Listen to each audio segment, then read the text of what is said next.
Today, we dive into the legendary origins of Rome, a story where myth meets reality, shaping the eternal city that would rule an empire. In the very heart of Rome's origin is the tale of two brothers, Romulus and Remus, born under unusual circumstances. Their mother, Rhea Silvia, a Vestal virgin, was said to have been visited by the war god Mars, resulting in the birth of twins. Because of their divine father and the breach of her vows, Rhea Silvia's uncle, the king of Alba Longa, ordered the infants to be cast into the Tiber River to die.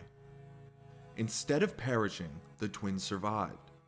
The river carried them safely in a basket to the foot of Palatine Hill. Here, according to legend, a she-wolf, an animal sacred to Mars, found and nursed them.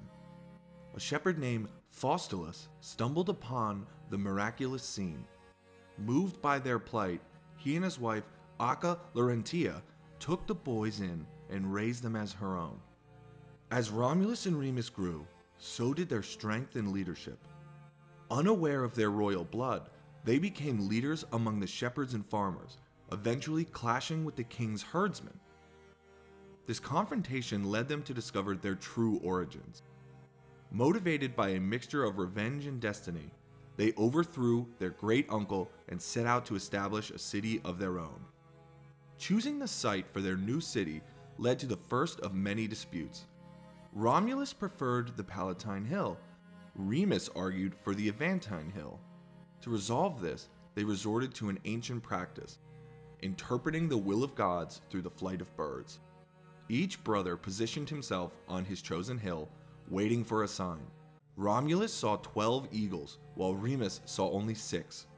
Taking this as divine approval, Romulus began outlining the city's boundaries. The boundary ritual was sacred.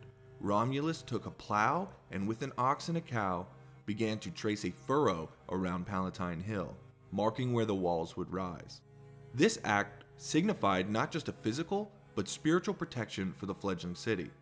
It was during this ritual that the next and most tragic part of the story unfolded. As Romulus worked, Remus, either in jest or in scorn, leapt over the incomplete wall. To Romulus, this act was grave sacrilege, and in the heart of the moment, he killed his brother.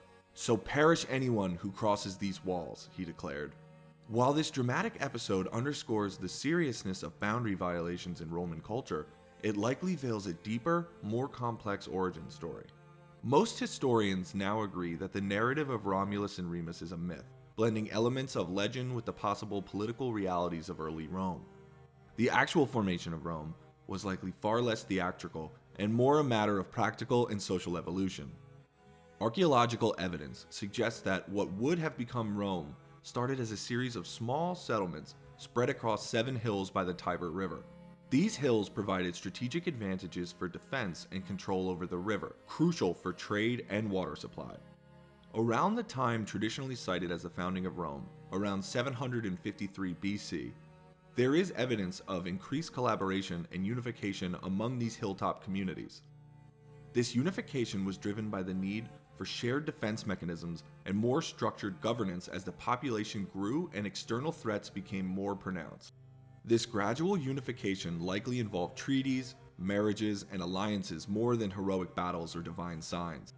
The story of a single founder could have been created or embellished as a unifying symbol by later leaders, especially as the Republic sought to justify its expansion and authority. Romulus, whether a real figure or not, became a potent emblem of Rome's strength, leadership, and divine favor. Additionally, the ritual of tracing the city's boundaries with a plow, while dramatized in myth, reflects actual practices of ancient city planning. Such rituals underscored the sacred nature of the city space and were common in various ancient cultures to invoke divine protection and order. In essence, Rome's foundation likely stemmed from pragmatic social and political developments among a cluster of tribal communities, gradually coalescing into a city-state that valued legal order, military might, and civic unity, principles that would define its empire for centuries. The story of Romulus and Remus has woven itself into the very fabric of Roman identity. It highlighted values such as bravery, leadership, and importantly, the favor of the gods, qualities that would define Rome's public and political life. Kings and later emperors would draw on these myths to justify their rule. The idea that Rome had a divine origin helped solidify the notion of an empire with a manifest destiny. It was not just conquering for power, but fulfilling a role ordained by the gods. This narrative was crucial as Rome evolved from a kingdom to a republic and then to an empire, helping to unite the people under a common identity and history. If you enjoyed this video, please like and subscribe, and don't be afraid to leave any comments or suggestions below.